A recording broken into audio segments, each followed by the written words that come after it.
And we are live. Welcome everyone to the Jew Function. I'm very happy to be here. Oh, hold on. Everyone to the Jew Function. I'm very happy to be here. I'm hearing myself. This is great. So I'm Leo. This is Seth, and we have Hi, a everyone. great guest today. You can already see her, but I want to give her a proper introduction. We used to, let the guest languish in some waiting room while we give them a proper intro, but now you're already here, so you can hear us introducing you. So I'm very happy to have Liz, the host of the Capital Coffee Connection podcast, and she's going to tell us about that interesting podcast where she hosts some interesting political figures, but to talk not about politics, but about some other things, the things that connect us, that shape our identity. Um, but she's also here because of a recent book that just came out called Saving Abigail, about the harrowing true story of her great niece, Abigail, who was abducted into Gaza, lost her parents who were murdered, and then was released after 51 days in the first deal, right? So Liz wrote a book about that experience, but it's also she's also using that book to really discuss open up the whole idea of using your voice to make a change, and also what does it mean to be a Jew, which is really very interesting to us because that's exactly what we're trying to do here. We like those little. So first of all, we're happy to have you here, Liz. So welcome to Thank our you. Hi, Thank you Liz. for having me. Yes, welcome to our show, and we're happy to have you because we deal with the sort of the theory behind why does Let's call it anti-Semitism. science, not theory now, Well, yeah, at this point. hold on. I want to say it's confirmed, but so we had a theory, and we you could say that we're testing it every day. We wake up in the morning and we're testing it out on ourselves. And we decided that it's a good idea to probably ask other people what they think about this theory, these ideas. And the nice thing is that it puts us in touch with some really interesting people who are coming at this issue from all kinds of different perspectives. Some of them are not even Jews. Some of them are even anti-Semites, you may call them. But in some very interesting way, they all sort of gravitate toward the same ideas. But along the way, it helps us leave the theory and really just kind of dive into the person that's sitting with us and really hear their unique experience, their perspective, and kind of get into their heart a little bit. So that's what we want to do today with Liz. I hope she's ready. I mean, she's a pro, but I hope she's ready to go even beyond the pro. So Liz, I was wondering where to start. I think we need to start with the book and with the story because that's it's probably it's really curious. I had no idea that you were connected to this whole thing until I started to read about it. So maybe tell us a little bit about your connection to Abigail and to the events of October 7th and what ensued, and then what got you to write the book. Maybe we'll start with there. Okay, well, thank you. I'll start and then please join in because it's a conversation. Exactly. Um, I lived in Israel for many years during the 90s, and came here with my husband at the time. We raised children, and we were building a shopping center in Beersheba. And one of the things that we would do when we lived in the Tel Aviv area is that we would go many times to visit and go down there, and we would stop at a kibbutz called Kfar Aza. And at that kibbutz, Kfar Aza, which is along the border with Gaza, was my sister-in-law Shlomit, her husband Eitan, and they were raising 4 children. They had lived there for many, many years. They were one of the first families to move there in this kibbutz's founding. So this neighborhood was some place that I was very familiar with. Like I knew how to drive in there. I knew how to walk to their house, to the dining room, to where everything was. And my kids loved it because it was for us this beautiful place where the kids could run free. And so we were there very often. And then I lived back and forth between the US and Israel. And I happened to have been in Israel on October 7th. So I had taken a flight out of Newark, New Jersey on November 5th, and I was going to visit my daughter Noah, who lived in Jaffa, and I was on a plane. And I tell this in my story, which was I was going there to visit her. I see a senator named Cory Booker, who I know is a New Jersey senator. I think he might be your senator, Seth. And he said, "What are you doing tonight? It's Simchat Torah." And I said, "I'm just going to my hotel. I'm going to see my daughter in the morning." And he said, "Come with us. We're going to go dance with the Torah, and then we're going to have this dinner, and it's going to be a beautiful evening." And truthfully, I am a Jewish woman, but I had never danced with the Torah, and I had never been to a Orthodox shul in Israel, and all the years I lived there. So I said, "You know what? Okay." And we got to Israel. First thing we do is go to Jerusalem, and it is beautiful. It's this magical evening of Simchat Torah, Erev Simchat Torah, and we go to the shul, and I'm dancing with the Torah, and the other side of the room is Senator Booker dancing with the Torah. And it's just this beautiful evening. We go to dinner with his family afterwards, which is a Jewish, Israeli American family, 30, 40 young people, old people, everyone. And then I go back to Tel Aviv, and Senator Booker and his team, they stay on in Jerusalem. They were on their way to do more Abraham Accord work in Israel, in the Palestinian territories, and in the Gulf region. And I go to bed. I'm going to see my daughter, and then 6:30 in the morning, the alarm at my hotel goes off. This loudspeaker blares in my room and says, "Run to the safe room. Do not do anything but go there." And I go there, and it's a stairwell at the hotel. And as you guys know, in Israel, people have gotten used to running to a safe room, spending 10, 15 minutes there, and then starting their day, which is horrible. We should never have to do that, but that has been life for many years in Israel. But on this morning, it didn't just happen once. It just kept happening because missiles were coming in from Gaza, and we just kept running back and forth to the stairwell. And after a few times, I started to hear something was happening along the border with Gaza. And that's at what point I called my sister-in-law, Shlomit, who lives along the border, and she didn't answer. And I called my niece, Laron, and she didn't answer. And then I called my sister-in-law in Tel Aviv, and I said, "Nero, what's going on?" And the first thing she said was that my niece, Smadar, her husband, Roe, and their baby girl, Abigail, 3 years old, had been murdered that morning by Hamas terrorists.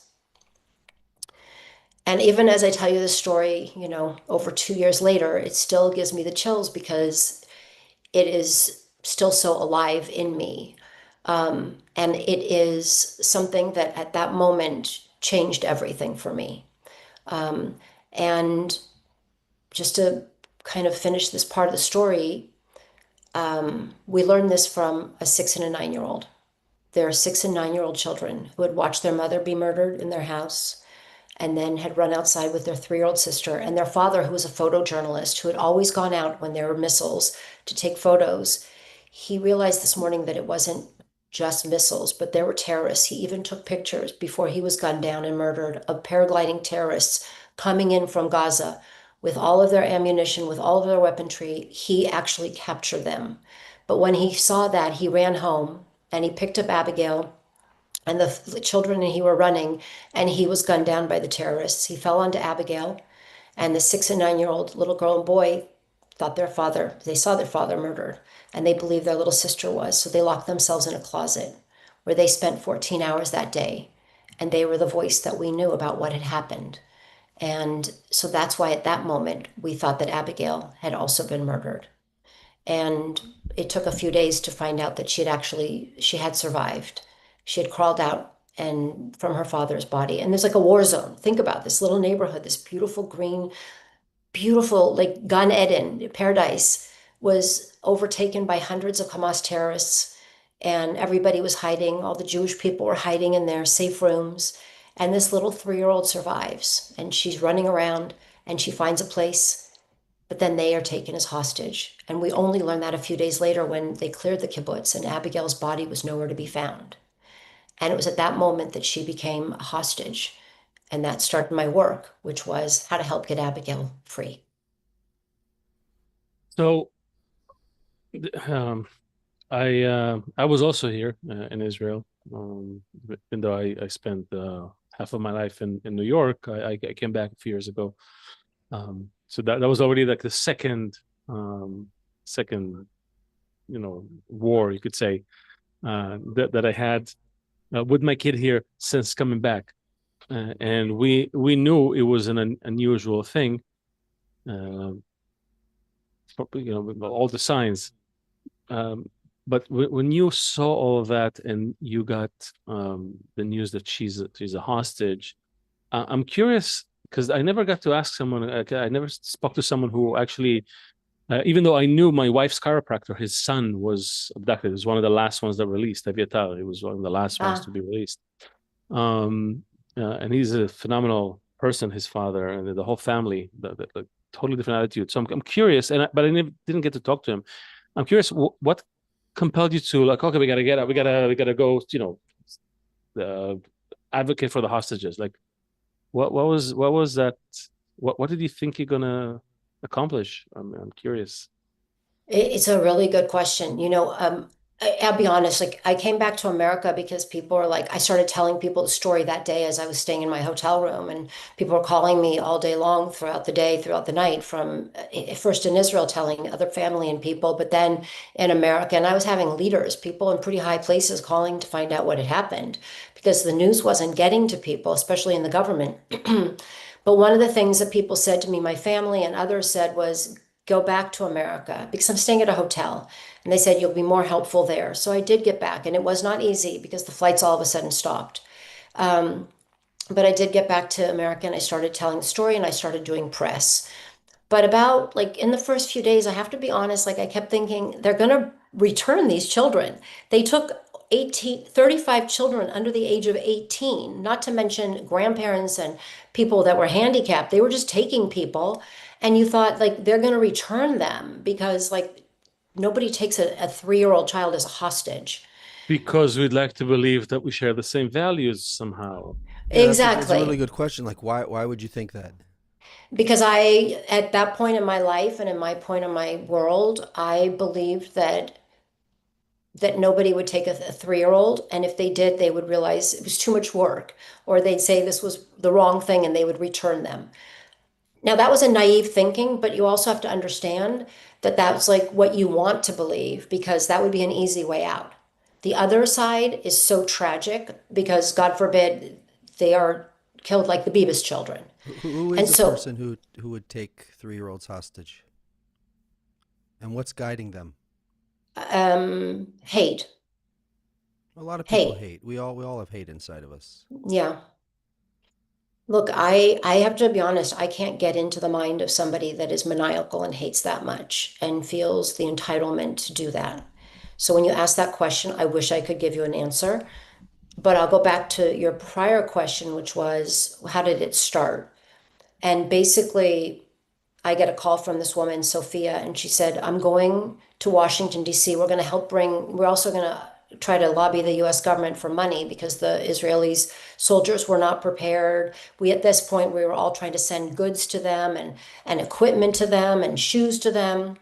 Anyways, this woman, Sophia, calls me from North Carolina, and she said, I'm going to be coming with Keith Siegel's sister. Keith Siegel was taken from the same kibbutz as Yeah. Abigail.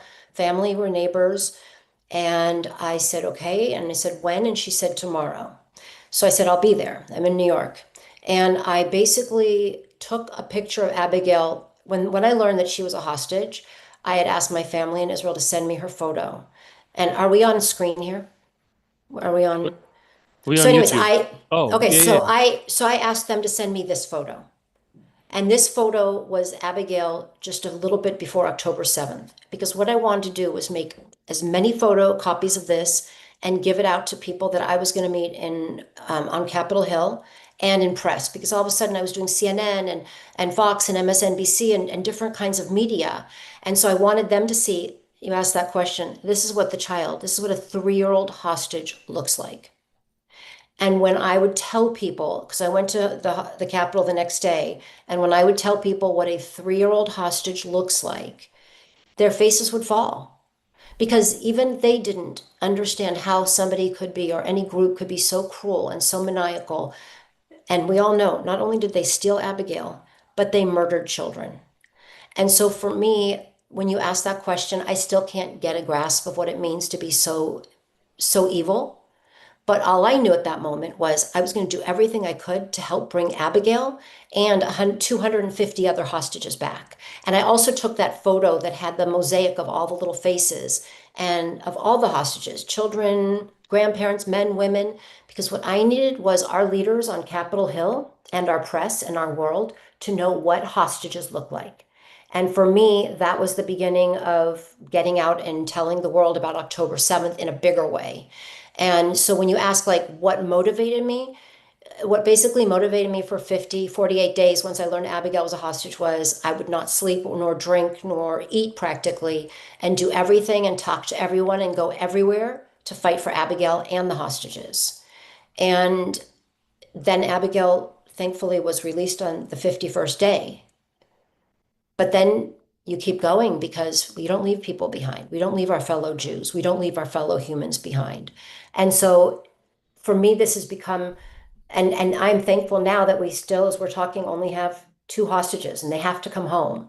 But it has been over 2 years of incredibly hard work, but work that I wouldn't sit back and say, we got this. You know, we have to do everything we can to fight for each and every one of these people.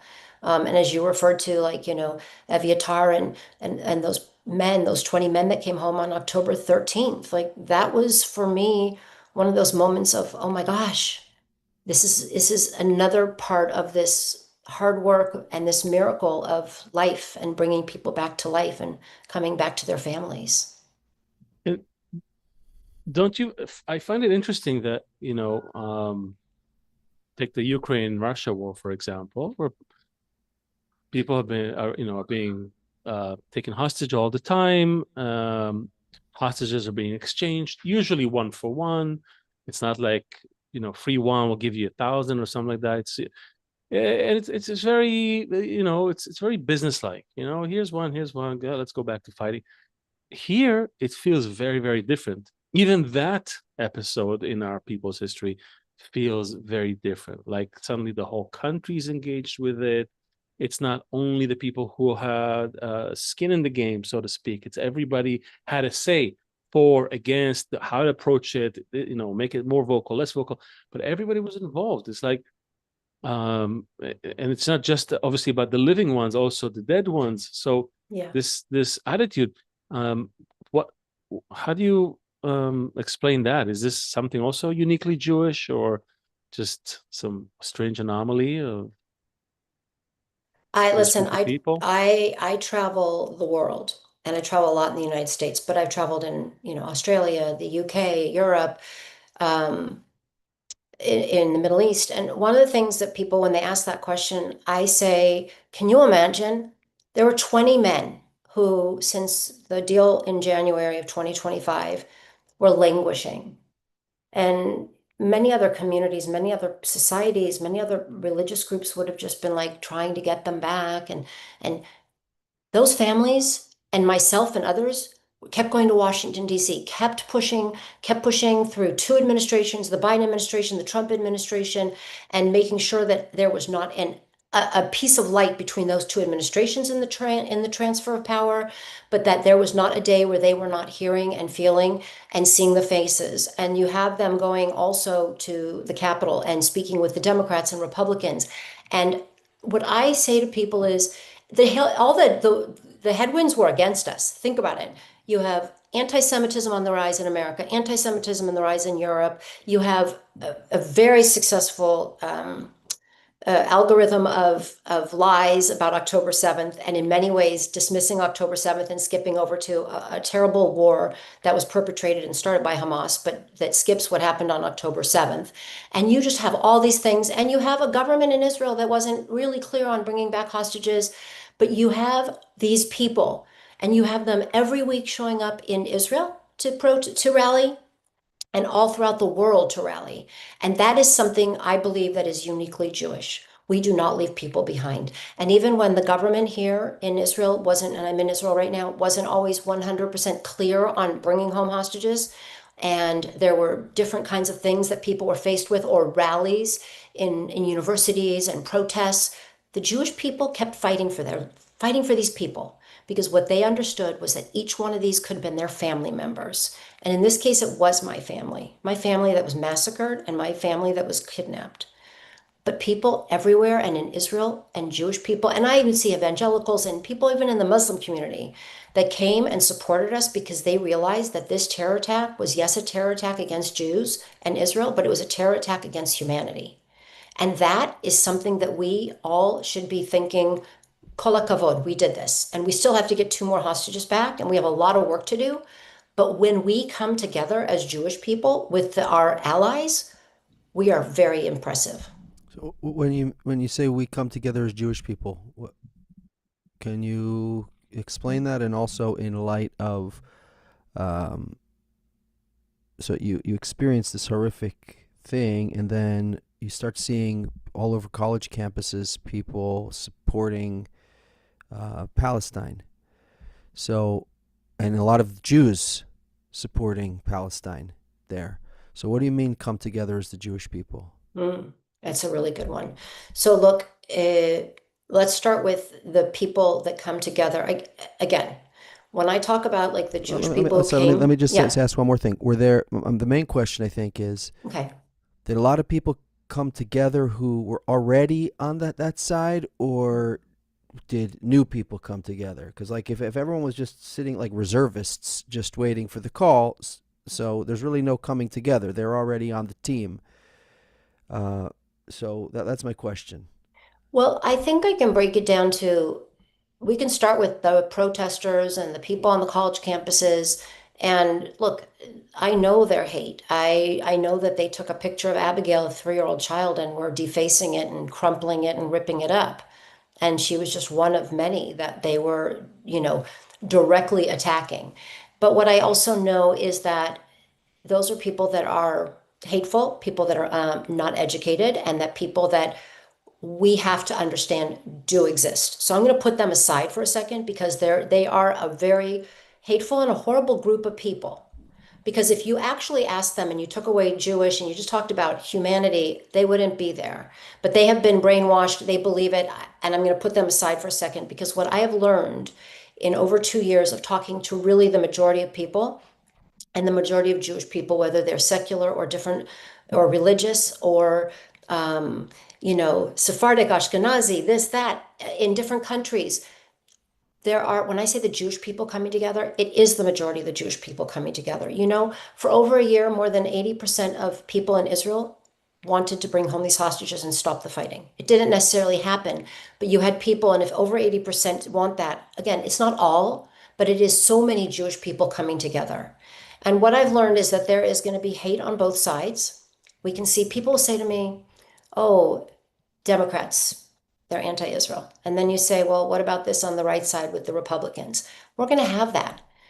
But in between, there are so many people that we haven't talked to and that we haven't engaged with and that we haven't brought in that are Jewish and not Jewish. So I think your question isn't a scientific one, but it is truly one of my experience, which is there are more people and in the Jewish world and in our allies that are working with us to bring home these hostages, working with us to stand up to anti-Semitism. Is it easy? No. Are we going to get everybody? No.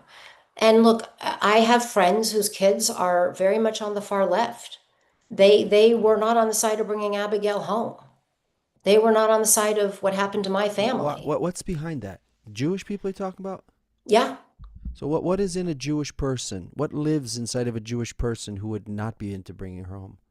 And then not only that, it's somebody that you know, so it's not like some demon somewhere. I wouldn't say that they don't want to bring Abigail home. Let me restate that. But what they would do is they would find more fault with Abigail and being a child, not as a victim, but as on the side of the perpetrators. And they would look at it and just feel like there's so much suffering on the Palestinian side in Gaza. And for me, that's a horrible way to look at it, because for me, there's not a competition of suffering. But if somebody can't stop and understand what happened on October 7th and the terror attack and what happened to my family and to so many people's families, That's the part I don't understand. And I don't have an answer for you. I wish I did. Because what I try to do, and I'll say this to you guys, is like I really try to make people wherever I'm speaking think, what if this was your neighborhood? What if this was your family? Because what it does come down to it is you have to break it down to people feeling a human connection. And unfortunately, the algorithms and the education and a lot of the propaganda has made people feel the side of the people in Gaza. And So I feel for them. where are we as Jews uh, within the Jewish community? You said 80% supported Israel. I don't know if that's a real No, I number. said that 80% for over a year in the polling in Israel, over 80% of people in Israel, it was not a poll of Jews around the world, it was in Israel, said, bring back the hostages and stop the fighting. Now, those aren't my polls, those were polls that we kept seeing over and over again in Israel. So just to be clear on what I said, that Hmm. was what we were going with. Yeah. Um, Which are also, by the way, should be taken with a grain of salt because a lot of the media at this time was just very biased in different directions. So, but it's again, it's not to say that people, I'm not saying against this number. I'm just saying it's this whole polling thing and the media thing was yeah, but also you also saw crazy. how many people came to Hostage Square and were Oh no, week after week. I mean, incredible. look, I wanted to hear your story of it because you had an emotional connection to it, a personal connection. As you said, it was your family. Uh, um, and I think there's a quote here from, I don't know if it's from your book or it's definitely from an event that you participated. You said, "I thought I understood what it meant to be Jewish in the world until the moment my family became the headline. Everything I believed about safety, belonging, identity changed overnight." Right, and so I think a lot of people here also thought they knew what it means to be Jewish, and then a lot of things changed for them. And when those things change, people are trying to hold on to the things that they have, that they know. And so I know that a lot of people genuinely wanted to see hostages brought back. Was going out to the square necessarily the best interest of the hostages? That's a question which we don't Yeah. need to discuss here because our podcast is not about that. But there are a lot of good podcasts that are discussing it, just in terms of the basic, the you know the art of negotiation, and that's the art of the deal, as Trump would say, right? Like, is it best to show what is your weakest point to your enemy? I'm not sure, but put that aside.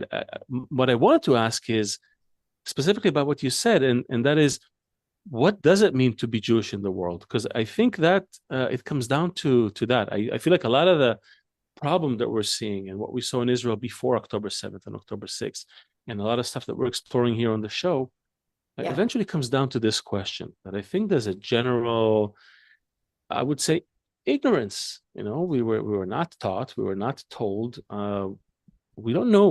And I'm curious, what is the picture that you have formulated since October 7th about what it means to be Jewish? What is that thing, that weird identity, which doesn't exactly fit with other definitions? So Yeah.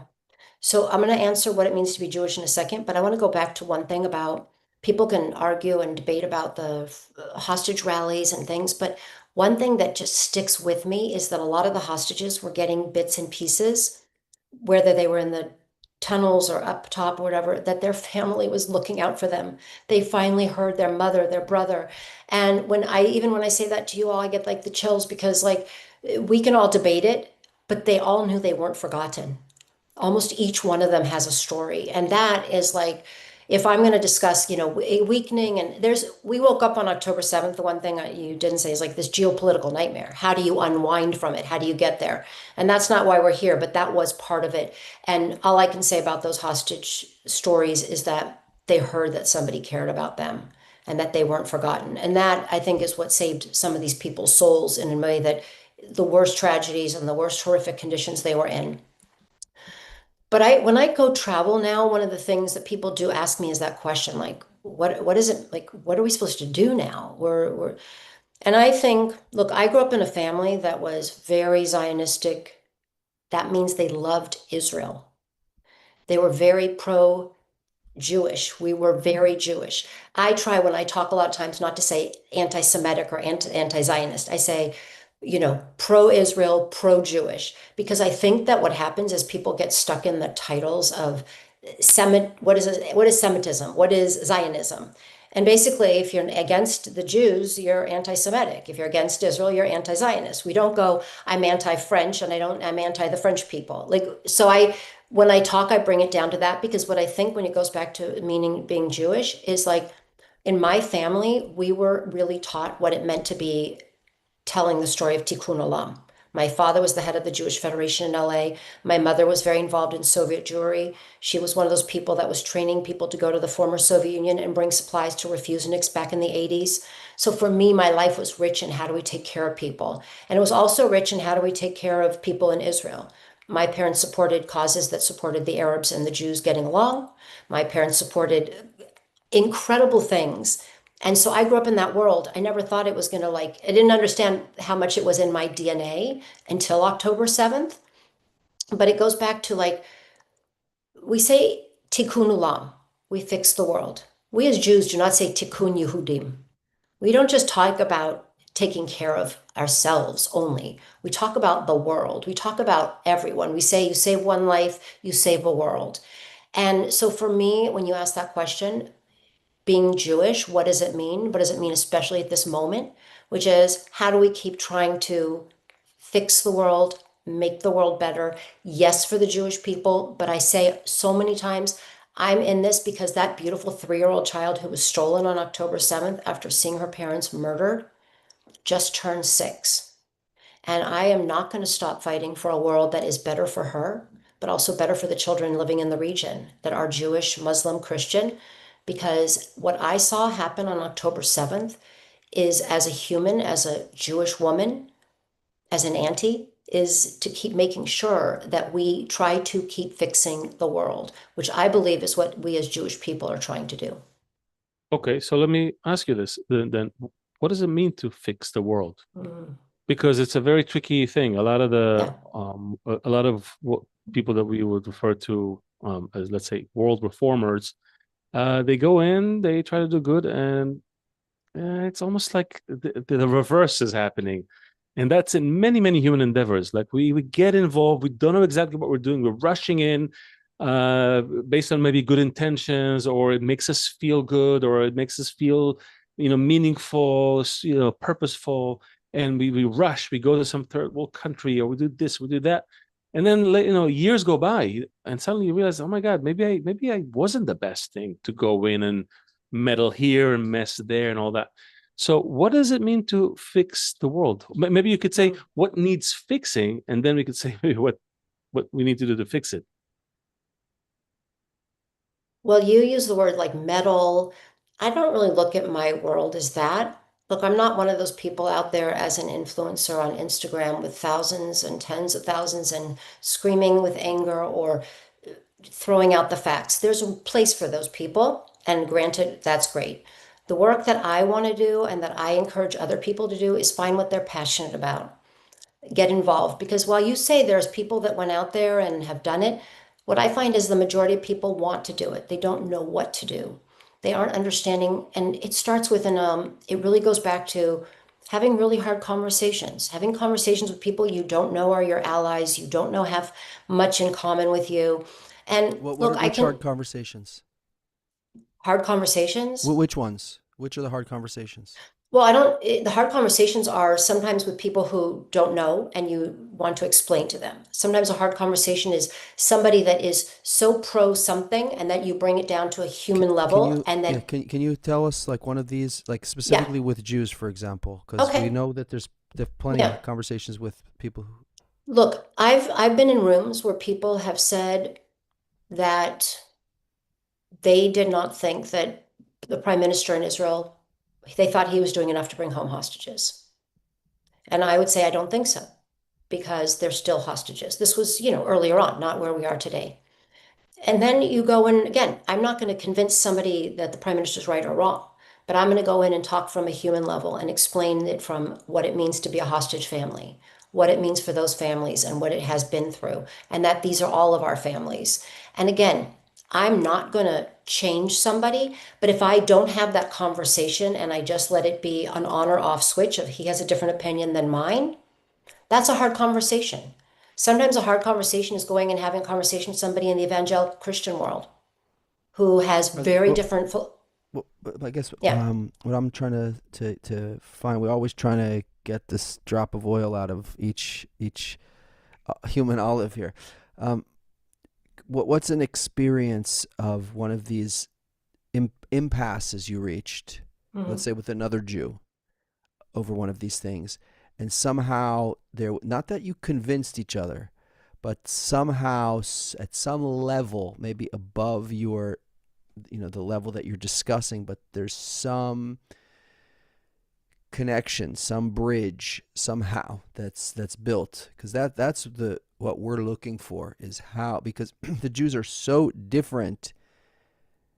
We're looking for people who've successfully been able to make these impossible bridges and figure out how to do that. Hold on, Seth. I think you're jumping the gun a little bit, because I wanted to hear from. I'm always jumping the gun. I just want. Always. I just want you guys. I just want to know what kind of an olive I am. I like the big green olives that have pits in them. One. So I just want to be clear that I will be one of those olives. But keep going, and you will get a drop of ripe. And the olive oil that I will deliver will be really tasty. There you go. Yeah, but with a hint of bitterness. I like that. It shouldn't be just all. A little bit of the pit, the stone that's been there.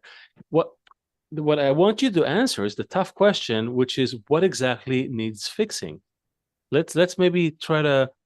For whom? For you and I? For the three of us? No, the world. You said tikkun olam. A lot of Jews say Okay. tikkun olam. It's a very popular term, right? You bring a person on board. If he's not an outright terrible person, he's going to say tikkun olam. But the question is always, what are we trying to correct here? Fix. What needs fixing? Well, I'm going to be honest. I think the first thing that we as Jewish people have done wrong, it's a horrible thing to say. I think the thing that we have done is not explain in our worlds who we are. There's been so many stories I've heard since October 7th that aren't part of the hostage. These are just also stories that I've heard over and over again, which are people in my community, no one called me. And people in the non-Jewish world didn't call me and say, "How are you doing?" after what happened on October 7th. And some have just sat there and been devastated by it. And some have turned it into like, what can I do to tell a story of October 7th? What can I do to get more involved? So, when you ask about what can we do, it's not an on or off switch, but there's a part where we all can rise up. I have sat with groups and talked with groups that are very involved in the Jewish community and in their cities and their towns.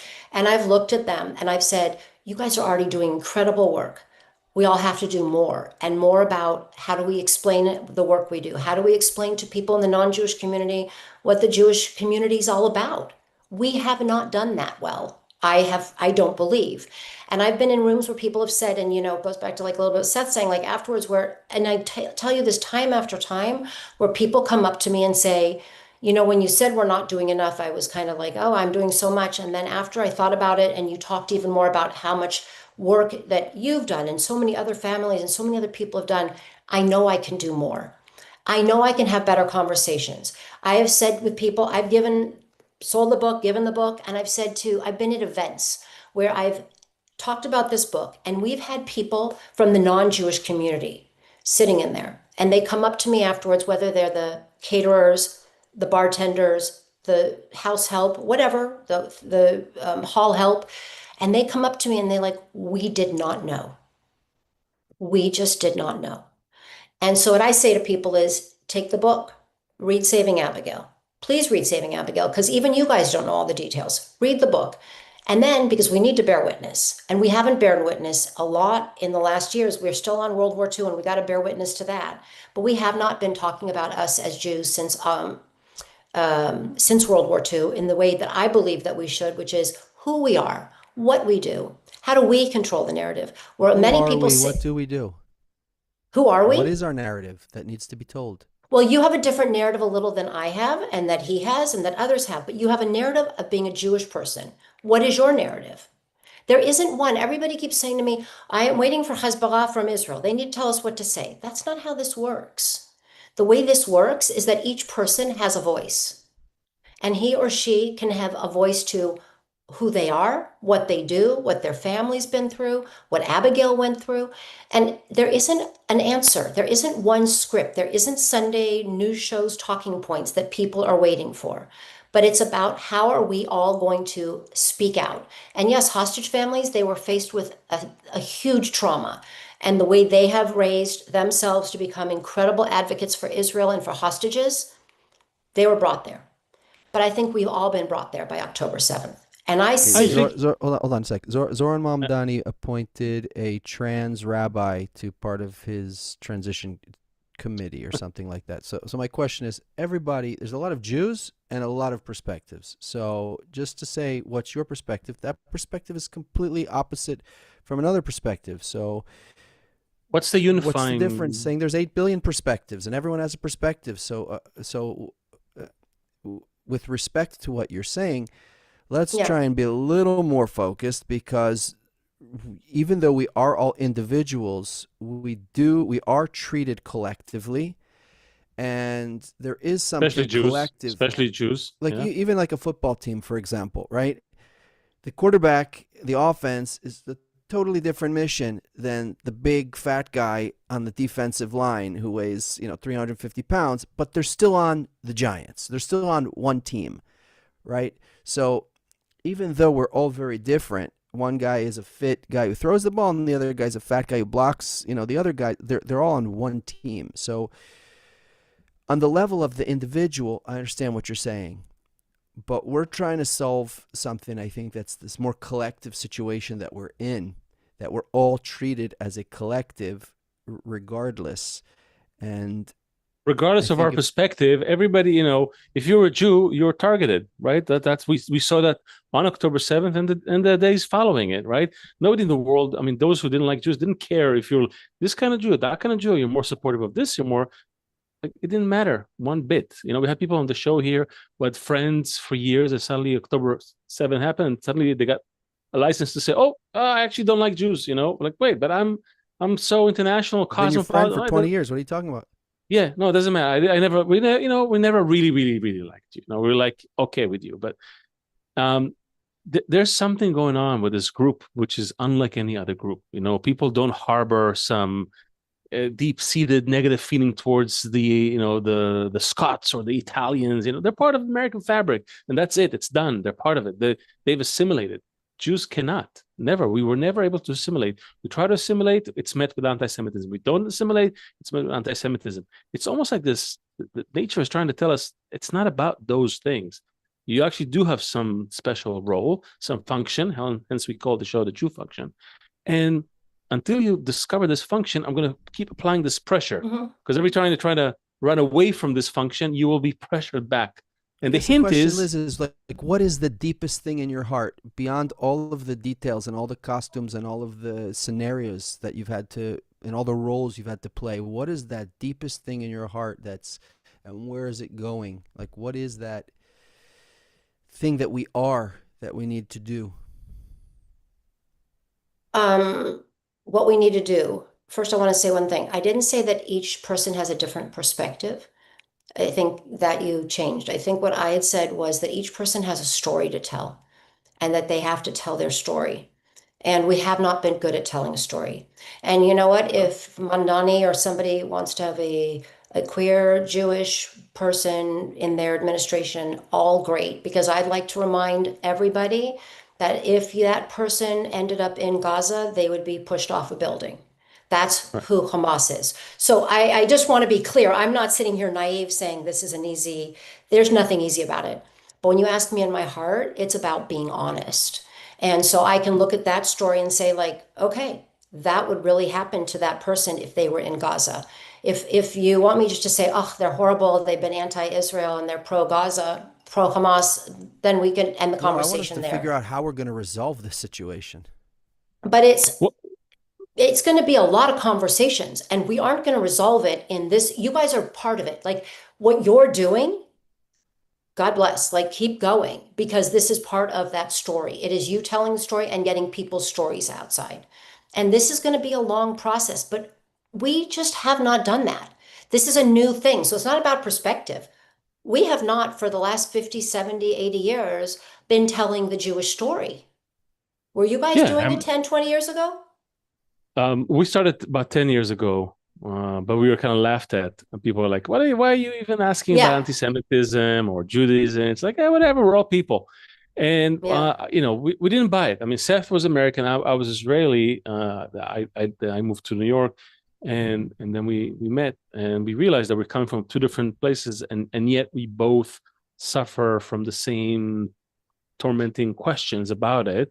And we're not satisfied with the current approach, what used to be current, 10, 12, 13, 14 years ago, about, Jews, our place in the world, people's attitude toward Jews. If it was just, just to be the butt of a joke, fine, okay, we can take that. But it was No. always more than that. It was always more than that. So what we wanted to add to what you're saying, the need to talk about it, I think we totally agree that we need to talk. We need to do more talking between us, and get to know each other, get to see that we're very different, and yet we're part of this one collective, Right. and that's okay, and that we don't need to try to sort of blur out those differences. In fact, we need the differences. I need you to do what you do where you do it, and I need this guy to do what is doing. Everybody needs to bring their really, unique point. But we also saw from our research into the history of the Jews and into the words of Jewish sages who've been seeing it for thousands Yeah. of years, that there has to be a common goal. There is a common goal to the Jewish people. There's a reason why we're the only people founded around an ideology. We're not an ethnic group. We're not all kids of the same parents. No, Jews are a hodgepodge. We're here because we all identify with a certain ideology. And so we ask, what is that ideology? And that ideology is an ideology of somehow, you can find a few different names for it, but it's like to love the other as you love yourself, or to cover all the crimes or the differences, or the friction between us, the natural friction between us, with love, just like you do in a family. This is what only our people can do. That's it. And only our people can show that as an example to the rest of the world, who is so far clueless about it. Yeah. So we were kind of like going around and around, but I think what we want to ask you is like, how do we? And I know that deep down in your heart, when Seth was asking you, you're doing that because you go in conversations, and maybe you can tell us a little bit about what you do on your podcast. But you actually dig beyond the political preferences and the partisan opinions, and you're trying to find the person, you're trying to connect with someone. That's a very Jewish thing to do. It's not about getting the scoop. It's about getting like, oh, who's this person behind the scoop? Who's what made him? What influenced him? That's something very, very Jewish. Right. I think you mentioned that. So maybe you can talk to us about how, tell us maybe while you're at it about your podcast, and how what are you trying to accomplish with all those conversations? Yeah. Vis-a-vis that goal that I maybe painted. Yeah, I'll just tell you one funny story quickly, which was we were in a meeting with Jake Sullivan, National Security Advisor with under President Biden one day, and it was the American families. And one of the families gets a notification on their phone and says, "Oh, Hamas, there was a deal in the works," and it says Hamas is against the deal. It's not going to go through. And we're sitting with Jake Sullivan, and Jake's like, "I know nothing about this." And it goes back to like we're all following the news. We're all going back and forth, and so part of it is like what the media controls, what the media is putting out there, and is that true or is it not true? And one of the things that I've learned is that many times it is not true.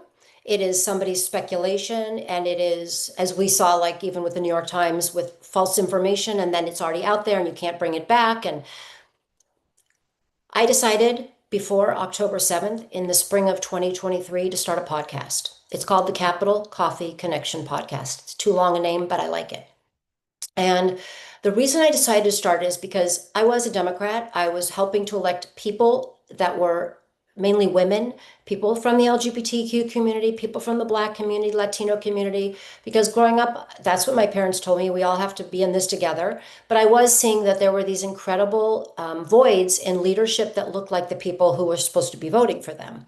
So that just became a passion of mine. But then through that work, I realized like, yeah, I'm not like stuck on a policy or a politic. I'm really trying to know who these people are and see that they can represent people in their communities. And then we got to a place where Democrats and Republicans were not talking to each other, and there was just so much, obviously polarism, but so much dislike. And then all of a sudden, people weren't talking. And so I decided to start this podcast where you talk with people on both sides of the aisle, Dems, Republicans, and even like Jewish, not Jewish, but really about heart and humanity. Because what it goes back a little to the question of that we're trying to get to today, which is like if we just keep talking about what we disagree on or what the politics are, we will be polarized and not like each other. But if we can break it down and start talking about heart and humanity, what does that mean? Like if I was at one of your dinner tables tomorrow and we talked about what school you went to, what it was like growing up, what your first job was, what your favorite teacher was, who your favorite teacher was, and why she or he was, what did they bring out in you, what did they see in you as a child? You kind of take off that cape of I'm a Dem or I'm a Republican, and you're just basically a person. Talk about your mother, or you talk about your family and their immigration to America and what that meant. And some people came to America and their first language was not English, or they came to America and they were treated really badly by their neighbors, but they're like a leader today. And so what I thought was like, how do we do it? So over the last few years, I stopped obviously after October 7th filming because I was for 6 months, all I did was hostage work and bringing home Abigail and continuing. But then what I realized was that this experiment that I had was actually true. I was going and speaking for hostages with Steve Scalise, leader of the Republicans, far right. Maybe we don't have a lot in common on the day to day, but on hostages, on Israel, and on kindness, and on humanity, I could talk to that man and feel that he was with me. Then I could go the next week and talk with the leader of the Democrats, Hakeem Jeffries, who I actually knew, but have conversations with him about his family and about his childhood that weren't part of his stump speech, part of his like, this is who I am, because that's what all of our politicians are very good at. The reason I use those two examples is because I put them out week after the next, and you can still listen to them tomorrow. They're evergreen. They're not based on politics or policy, so it's not based on what they voted on, but it's based on who they are as humans. And if I took away from the average American, the average person, and just said, listen to the two of them, which is a Dem, which is a Republican, you wouldn't necessarily know. You would just say, here's two men, they're fathers, there's husbands, they don't do the dishes as their wives would like them to. But in the end, like that's what brings us together. So I have kept doing it, and I have been really excited because I'm meeting people that people will say, you just talked to that person. And I'm like, yeah. And they're like, that person is blah, blah, blah. And I'm like, that person's a nice person. And I have one coming up with Kentucky, the Oklahoma governor, Kevin Stitt. We talked about gardening. We talked about his family. We talked about his passion for sourdough bread, making it, getting the right starter. And I could go on and on. And then I spoke with Andy Kim, who talked about being the son of immigrants, a senator from New Jersey. And what I'm learning and what I love about this is these are real humans. And so at the end, I don't have the answer. I don't know where the oil is going to come from my olive. But what I know is I am going to try to keep squeezing it because in different ways, if people can understand that we have more in common than what separates us, whether it's in the Jewish community, whether it's in the political world, I'm just one person doing it. You guys are another team doing it.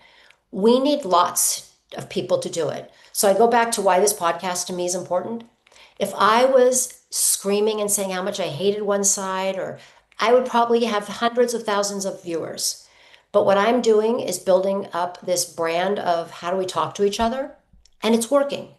I think, And Liz, I and that's think important. yeah, it's super important. This skill and what you're doing is super unique, especially in a situation where there's so much polarization, and the only time people are really coming together is to make a deal. And you're putting all the deals on the side and just saying, who is this human? Mhm.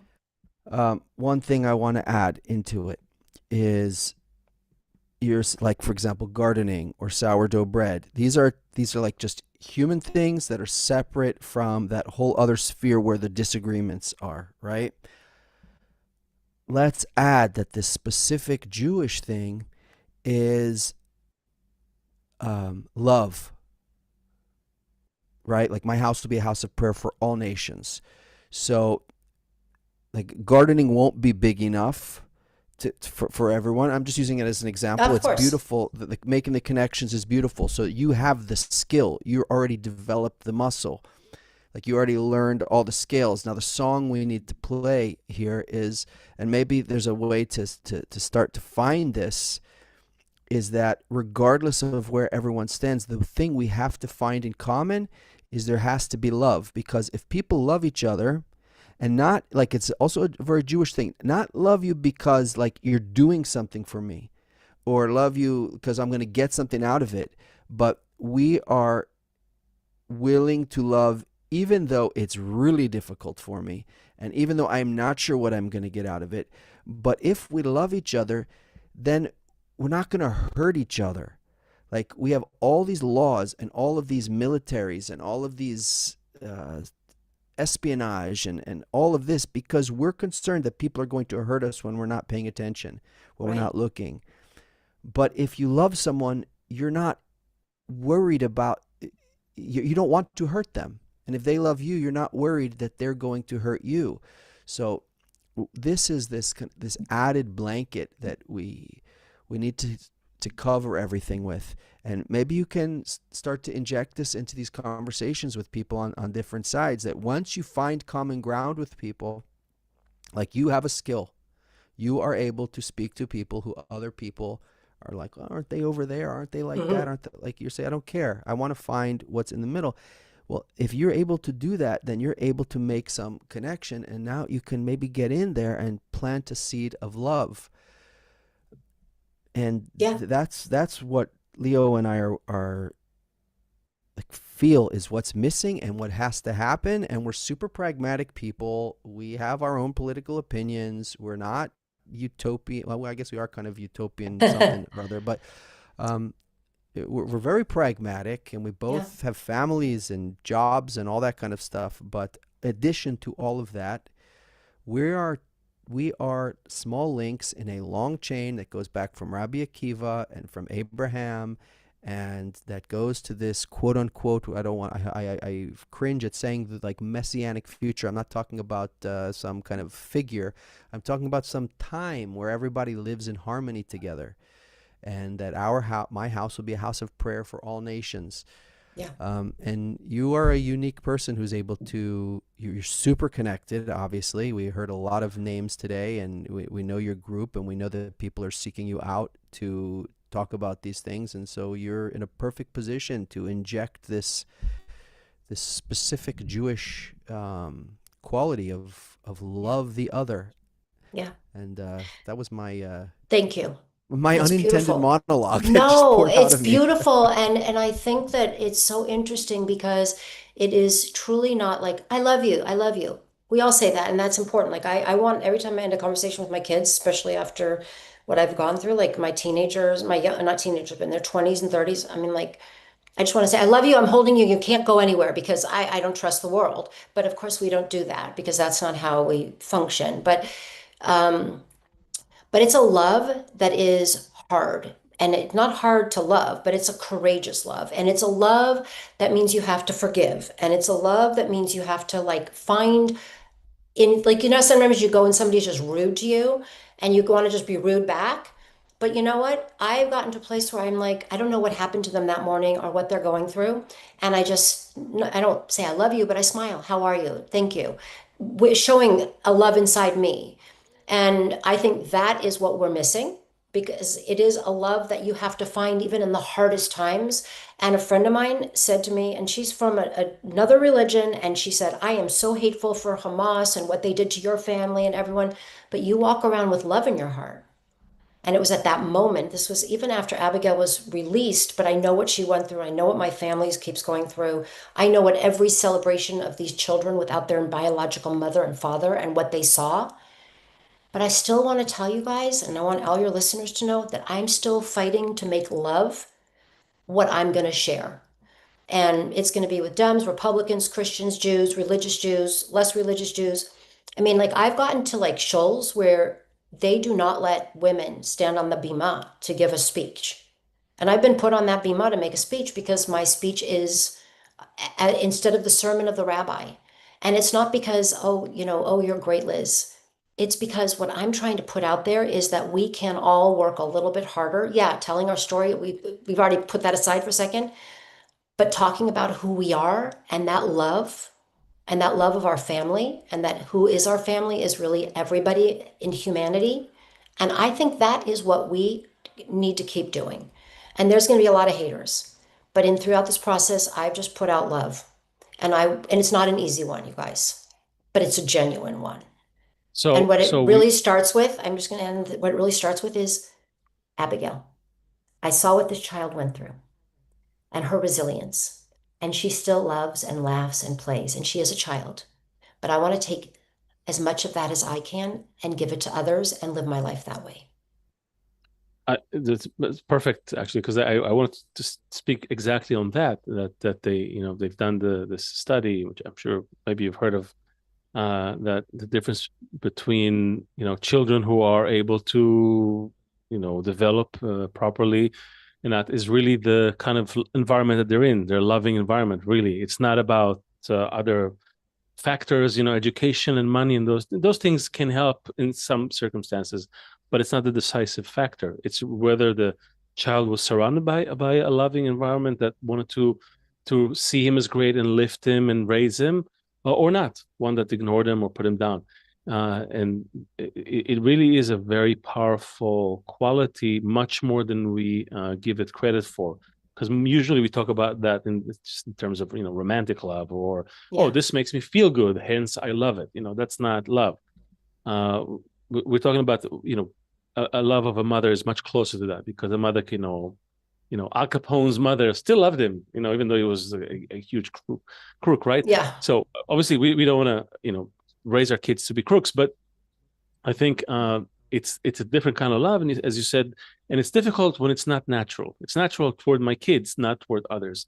And what we want to, I think, what we're trying to also say here is that if we can invite people to take even a step further than what you're doing, I want to even put that to you as almost as a challenge, not just to find some common ground, because that's a good starting point, but really to try to raise the whole conversation to a higher level, a step up.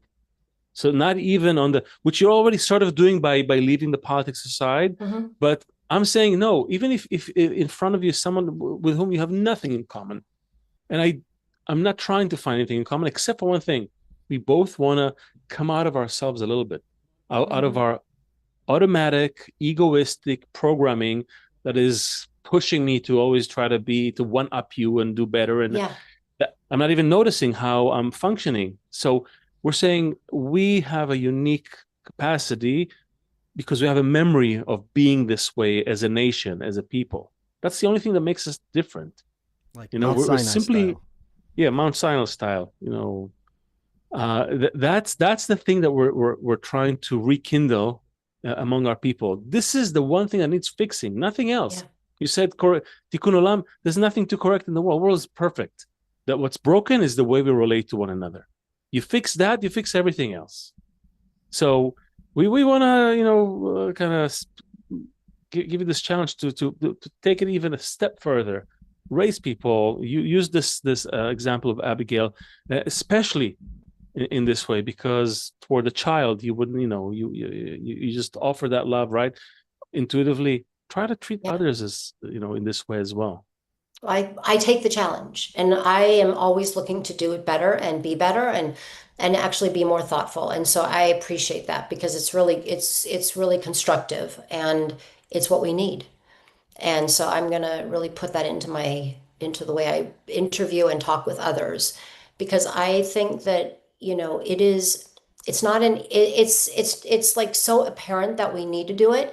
And yet it is so hard to do for so many people. But I also know that when you get there, people feel so good. Like at the end of the podcasts, when we have to wait like for a second for the, podcast to download, the leaders are like, "Oh my God, that was great. Thank you." And these are people that you see like on Fox or CNN screaming and shouting and and then their staff says to our team afterwards, "I've never heard that about the senator, like Senator Joni Ernst. Like I didn't hear that about her. Boy, I loved what I heard her say." And it's not that they're not listening to their staff and their staff's not listening to them, but they don't take a break. And that's part of what we all need to do is take that 30 minutes. Your podcast's a little longer, but mine's at 30 minutes, which is just take a breath of fresh air.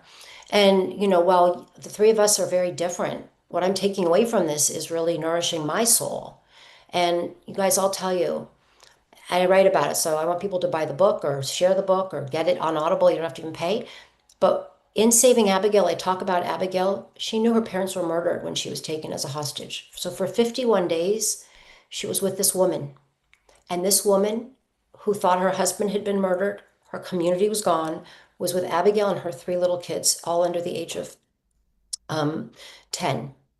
And she gave Abigail love, even in the darkest moments when she did not know.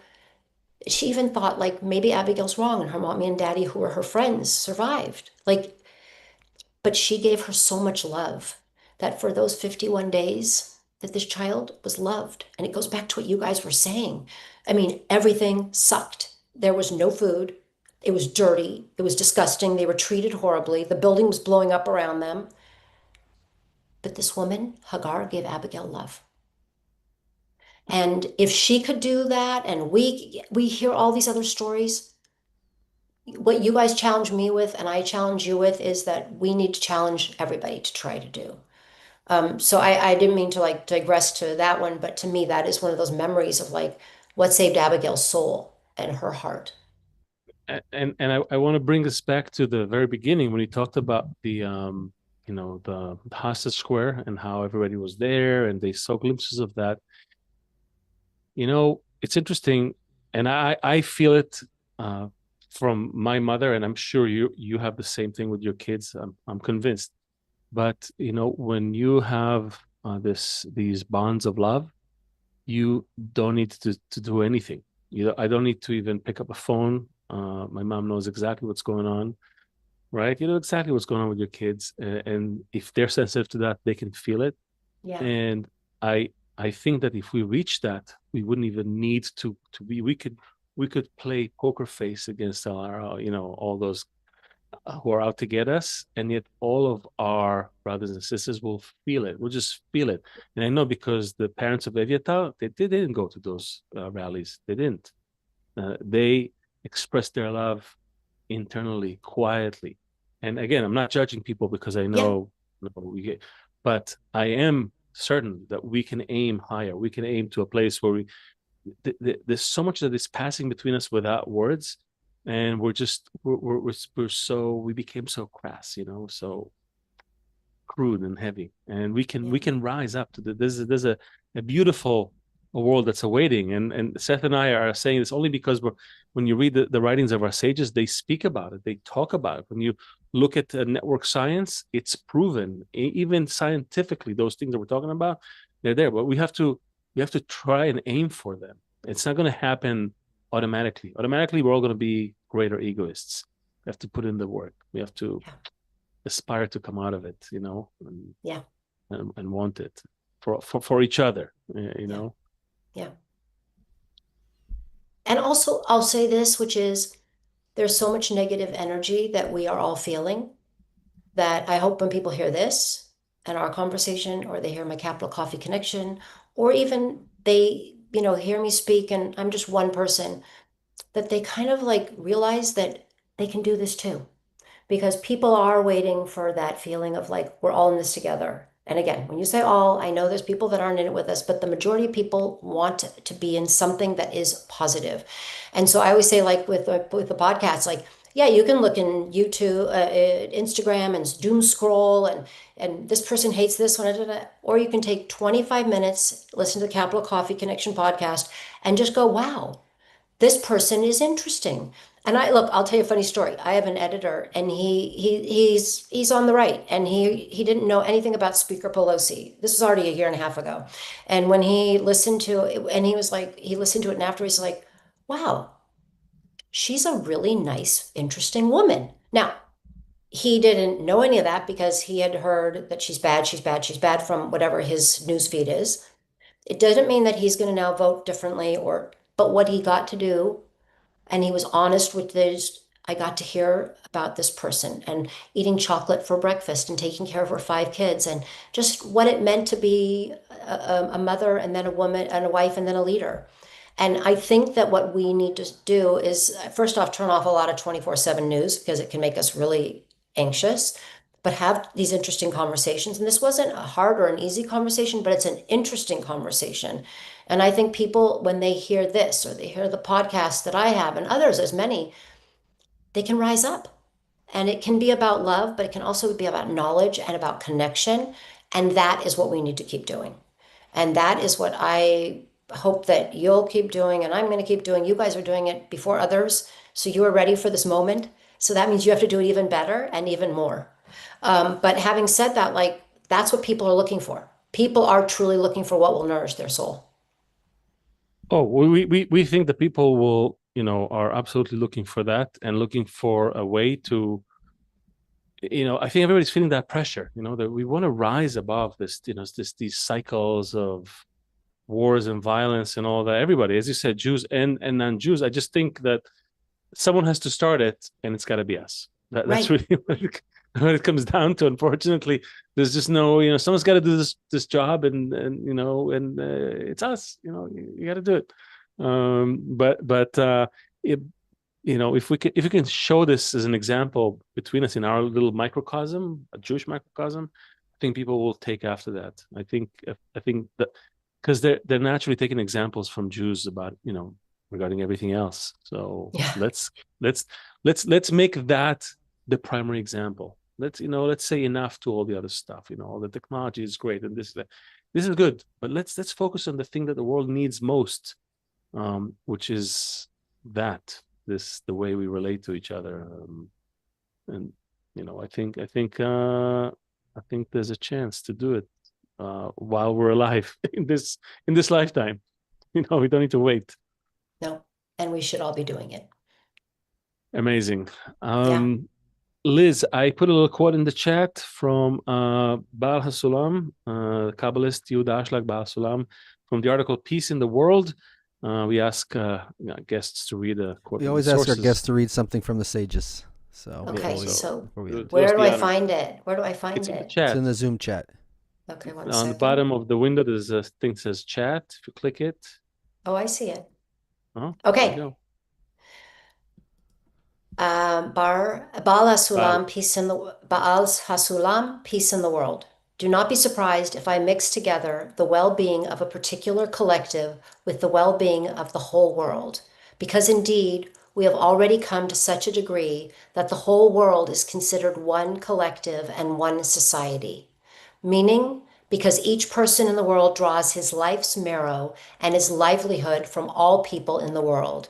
He is coerced to serve and care for the well-being of the whole world.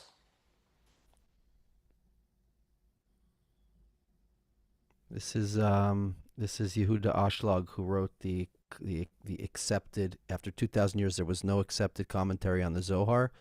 And so, talk about his degree. He wrote the Sulam commentary. That's why he's called the master of the Sulam, the ladder.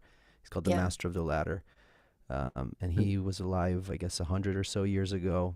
Was contemporaries with Rav Kook. Tried to get all the Jews from Poland to leave. They didn't want to leave. He came here. A huge Kabbalist, and already started writing in this almost like modern language, taking those deep concepts from the Zohar and trying to explain to whoever would listen that we are all dependent on each other. We're all one body, one system. And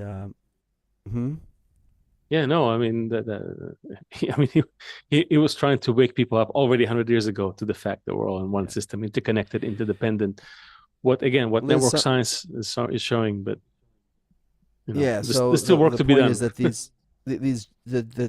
the Jewish people, it's such a small group, but somehow whatever happens in that people kind of spreads through the network, and somehow you've got this super connected. You're a hub in the network. Thank you. And so we really wish you a lot of success in passing through your soul to all the people you're connected with. And we're going to keep doing our part, and wishing all good for all of the children who returned and everybody who returned, and Abigail. And thanks so much for making this connection today.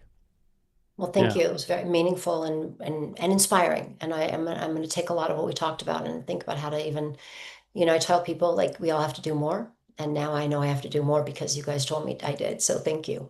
I really appreciate it. Nice.